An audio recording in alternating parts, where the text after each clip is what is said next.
కొన్ని విషయాలు ఎంత మనం ట్రై చేసినా ఇది ఇంపాసిబుల్. ఈ పరిస్థితి మారడం ఇంపాసిబుల్. ఈ పని జరగడం ఇంపాసిబుల్ అని అనిపిస్తూ ఉంటుంది. కానీ మనం ఒక క్రైస్తవులుగా మనం నమ్మవలసింది ఏంటి తెలుసా? With God everything is possible అనేది మనము మైండ్లో పెట్టుకోవాలి. మరి దేవుడు అంటున్నాడు, మన సిచ్యువేషన్స్ ఎలా ఉన్నా దేవుడు దానికి ఒక మాట ఇస్తున్నాడు.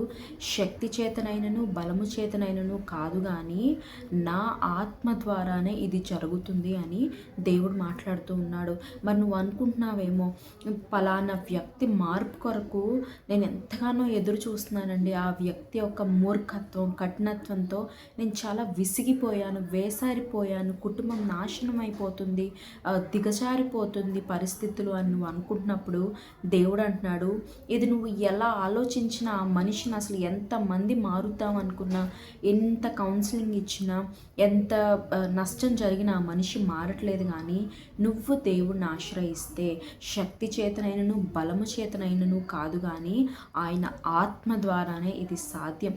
దేవుని దగ్గర నువ్వు ప్రార్థించినప్పుడు, దేవుని దగ్గర తీవ్రత కలిగి, దేవా నాకు ఈ సహాయం కావాల్సిందే, ఈ మనిషి మారితే నేను మనశ్శాంతిగా ఉంటాను, నిన్ను నేను మరింతగా సేవించగలుగుతాను ప్రభా, ప్లీజ్ దేవ నీ ఆత్మ ఆ బిడ్డ పైన కృమ్మరించు, నీ యేసు రక్తాన్ని కృమ్మరించు ప్రభా, ఆ బిడ్డ రాతి హృదయాన్ని తీసివేసి మాంసపు గుండెనివ్వు అని నువ్వు తీవ్రత కలిగి అత్యాసక్తితో ప్రార్థించినప్పుడు దేవుడు తప్పక తన ఆత్మ ద్వారా ఆ కార్యాన్ని జరిగిస్తాడు. కొన్నిసార్లు అనిపిస్తుంది మనం లాజికల్గా, లేదా కొంతమంది లేటరల్ థింకింగ్ అంటారండి. అంటే ఏంటంటే ఒక స్టెప్ బై స్టెప్ వెళ్తే అది లాజికల్ థింకింగ్ అవుతుంది. అంటే ఒక మ్యాథ్స్ ప్రాబ్లం తీసుకున్నాం అనుకోండి, ప్రాబ్లమ్ సాల్వ్ చేయాలంటే దానికి ఒక ఫార్ములా ఉంటుంది, అలా స్టెప్స్ సాల్వ్ చేసుకుంటూ రావాలి. కానీ లేటరల్ థింకింగ్ అంటే ఏంటంటే క్రియేటివ్గా, ఇన్నోవేటివ్గా, అసలు సొల్యూషన్ లేని దగ్గర నుంచి సొల్యూషన్ తీసుకొస్తారు.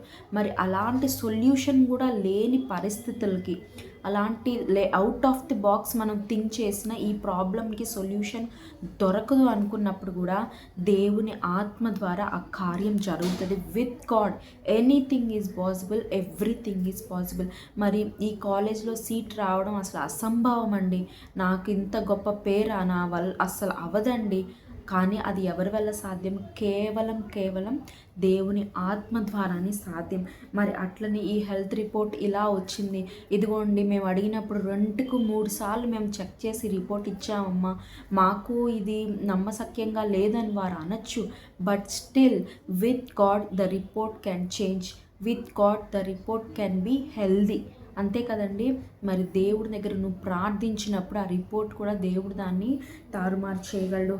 మరి కొంతమంది ఏంటంటే, ఇదిగో అండి మాకు నేను నా భర్త విడివిడిగా ఉంటున్నాం, మొన్ననే ట్రాన్స్ఫర్ అయింది, మళ్ళీ తిరిగి కలిసే అవకాశమే లేదు, ఇద్దరం ఇంకొక 5 సంవత్సరాలు 6 సంవత్సరాల వరకు కలిసి ఉండే అవకాశమే లేదు అని డీలా పడిపోతారు. కానీ ఎప్పుడైతే నువ్వు దేవుణ్ణి మాత్రం నమ్ముతావో, దేవునితో సమస్తం సాధ్యమని నువ్వు ప్రార్థిస్తావో, నీవు తప్పక నువ్వు ఏదైతే కావాలనుకున్నావో అది త్వరలోనే దేవుడు నీకు ఇవ్వగలడు.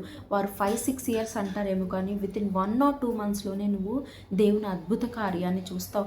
భార్య భర్త ఇరువురు ఒక దగ్గర ఉండడం దేవుని చిత్తం కనుక ఆ చిత్తాన్ని ఎత్తిపెట్టి నువ్వు ప్రార్థించినప్పుడు అది ఏ నోటిఫికేషన్ అయినా, ఏ ఆర్డర్ అయినా, ఎట్టి పరిస్థితులైనా, ఏ అధికారులైనా దేవుడు మార్చి దేవుడు మీ జీవితాల్లో అద్భుత కార్యం చేస్తాడు. మరి నాకు ఈ ప్రమోషన్ రావాలండి కానీ రావట్లేదు, లేదా ఈ పవర్ నాకు ఉండాలి అని చెప్పి నువ్వు ప్రార్థిస్తున్నప్పుడు దేవుడు తప్పక ఆ విషయంలో కూడా ఎన్ని అడ్డంకులు వచ్చినా, మనుషులు మూసిన తలుపులు కొన్నైనను దేవుడు మనకై తెరచినవి అనేకములైన సాంగ్ ఉంది కదండి, ఆ సాంగ్ని ఎత్తిపెట్టి ప్రార్థన చేయి. నీవు మోకాళ్ళు నీ సాంగ్ పెట్టుకొని పరిశుద్ధాత్మతో నువ్వు ఆరాధించు. దేవుని ఆత్మని మీద కృమ్మరించినప్పుడు సమస్త పనులు సాధ్యమే, సమస్త ఆలోచనలు సాధ్యమే. కనుక ఆయన్ని మాత్రం నువ్వు ఆరాధించు. ఏ పవర్ అయినా, ఏ ప్రమోషన్ అయినా, ఏ జాబ్ అయినా దేవుడు మనకి ఇవ్వగలడు. కనుక దేవుని ఆత్మ ద్వారానే అన్ని సాధ్యము. తీవ్రత కలిగి, అత్యాసక్తి కలిగి మనం ఆయన ఆత్మని వేడుకున్నప్పుడు దేవుడు తప్పక మన ఆశలను తీరుస్తాడు. ఇది అవ్వదు అనుకున్నప్పుడు ఇది ఖచ్చితంగా అవుతుంది అని దేవుడు చేసి చూపించి నిరూపించుకుంటాడు. నువ్వు ఆయన యందు మాత్రమే నమ్మకం ఉండు. నీకు కార్యం చేశాక దేవుని దగ్గర నుంచి వెడలిపోవద్దు, దేవుని మాత్రమే నమ్ము. యేసయ్య నీకు తప్పక సహాయం చేస్తాడు. ఆమేన్.